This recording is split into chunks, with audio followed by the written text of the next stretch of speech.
Okay, I just wanted to say a few words about the fundamental theorem of calculus. You know, I've always been dissatisfied with the way some of the material in calculus is presented because it is designed just automatically to alienate most students for no good reason. So we have this fundamental theorem of calculus. What could be more important than that? And then you've probably been asked to memorize and then regurgitate the proof of it. And it comes in two parts, which, as we showed in an earlier video, are really unrelated, and it makes no sense why they're considered part 1 and 2. They're not dependent on each other. But what is behind it? How did these people develop it? Did they just sit around and it came to them in meditation? Were they using a Ouija board? I think in reality there was something behind it, and what I'd like to do is try to demystify where it came from and also how it fits into the larger scheme of calculus. This is something, ironically, when I was a student I really could care less about. I just wanted to know how to solve the problems. It's only after having witnessed other people struggle and having taught the class that I now have more of appreciation for if it can be made physical and practical, then maybe people will understand it better. Now, there is a philosophy in mathematics that things just are the way they are for the purpose of a mental exercise, and whether there's any physical reality or application is irrelevant to the esoteric discipline of mathematics. So while giving that concept due respect, let's try to make this as practical and as material as we possibly can. Now, what are some of the things that we know?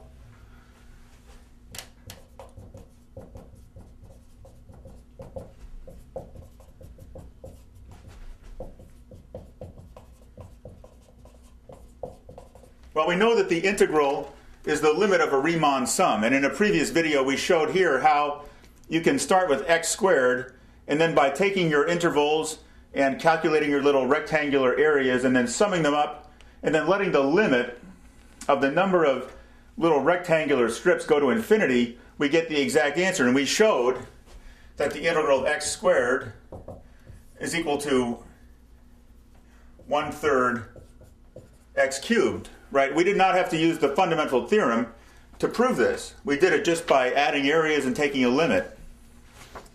Now, we also know that the integral is related to the net accumulated change. Now, the scenario most often referred to when we talk about net accumulated change is distance traveled. We have some object and it's moving at a velocity, right? And velocities are distance per time.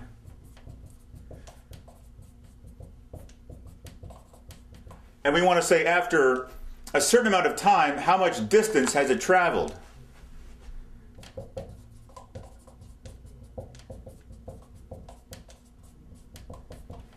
Well, now in 8th grade you had problems like this, the so-called rate times time equals distance problem, which you probably did thousands of. The difference between calculus and all the previous mathematics that you've learned is that in all the other classes, what you were really being introduced to were average rates, average velocity over a certain amount of time. But then in calculus, somebody said, now wait, time out, things are different. We're now talking about instantaneous velocity. So the velocity in question here is not static. It's really a velocity as a function of time. It might change over time. We might go faster, then we go slower, we might stop and back up, whatever. It's a function of time. It's not constant. So then we find out, after how much time, how can we find out how much distance did we actually go?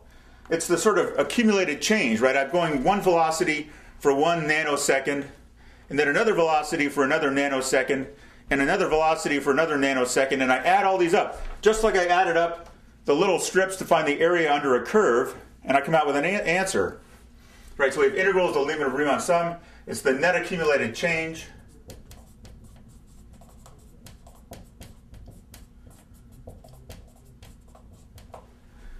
It's also the area under a curve. We'll get to that in a second. Let's think of an example that does not involve physics, because most calculus textbooks rely heavily on physics as the physical underpinnings of the whole subject. If you like physics, that's good. If you don't like physics, then who cares? So let's try something else. Let's try economics. In economics, there's this thing called utility, which is essentially how much pleasure, how much benefit do you derive from a particular commodity. So I particularly like to eat cake. I could start out with a pretty big helping of cake and still go back for seconds. But am I going to get thirds? No, probably not. There's still cake left, but the utility has become maximal. I'm not getting that much additional utility from the third piece. In fact, at some point it becomes counterproductive. So we have this thing called utility, which changes with time.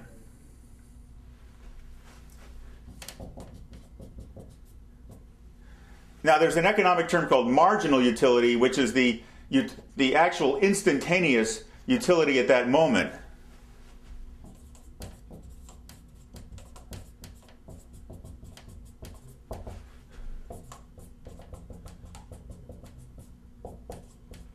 So it's the derivative with respect to time of utility. And therefore the total utility is going to be the marginal utility of each byte summed up over all the bytes. Do you see the parallel with the net accumulated change?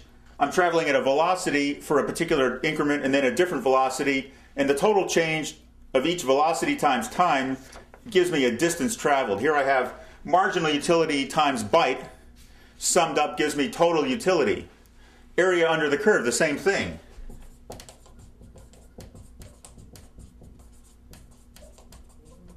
Right, we have some curve. We want to know the area. We just slice it into little pieces. Each piece is going to be some increment. The first piece plus the second piece plus the third piece. And the total area is just the net accumulated change of all these little pieces. Just like it's the net accumulated change of marginal utility, just like it's the net accumulated change of velocity times time.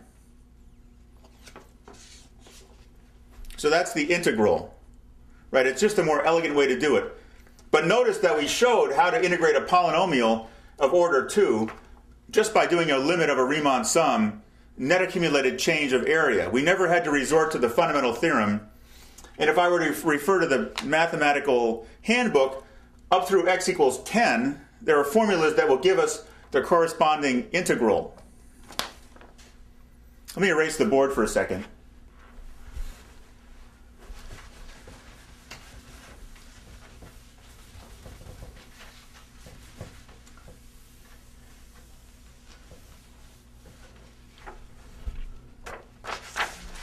So now, then what's the value of the fundamental theorem part 1?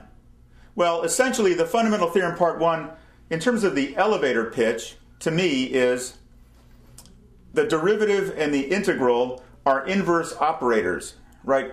Doing one to the other essentially negates the whole thing. And so how is the fundamental theorem written? Well, it's a little arcane.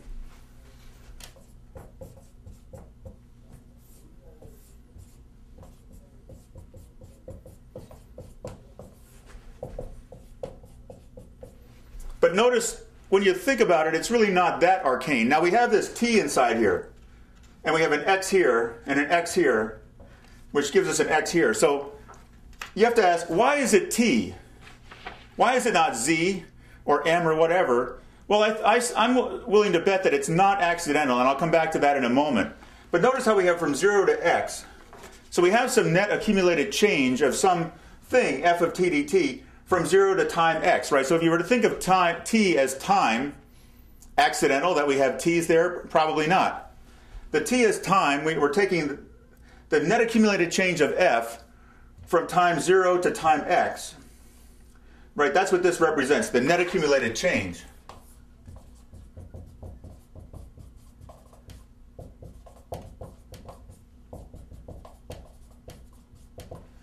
Then we're taking the derivative of it, and we're saying it equals f of x. So all we're saying is that if we have net accumulated change, which is the marginal utility times the first byte, plus the next marginal utility times the second byte, and so on and so forth, we're just saying here net accumulated change at point x is going to be the marginal utility, the velocity, the slope of the curve at x. And so we're taking the derivative of the net accumulated change. And of course, it's going to give us the rate of change at x. That's the derivative, which is an instantaneous rate of change.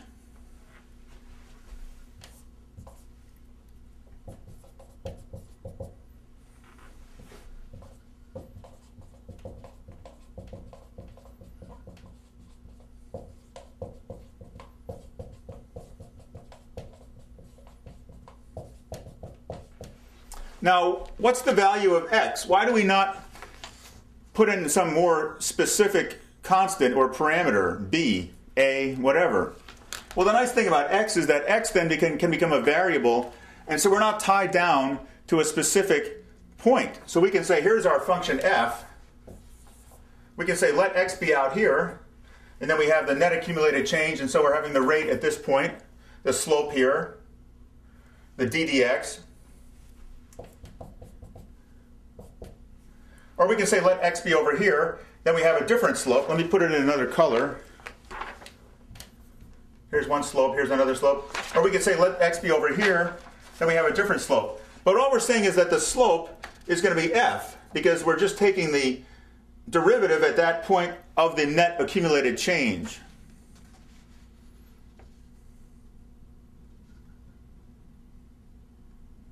Now, what's the advantage of having this formula? Well, it tells us that the derivative and the integral are inverse.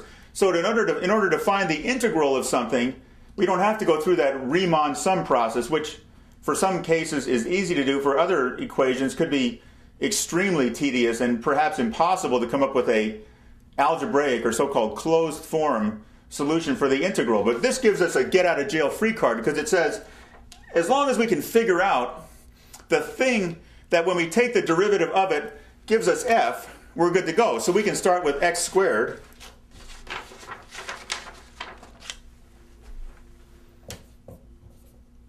Now obviously if I want to take the derivative of something and end up with x squared, and we know that the derivative formula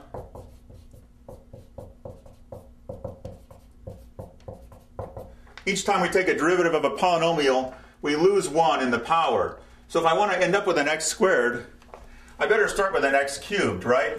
That would make sense, because 3 minus 1 is 2.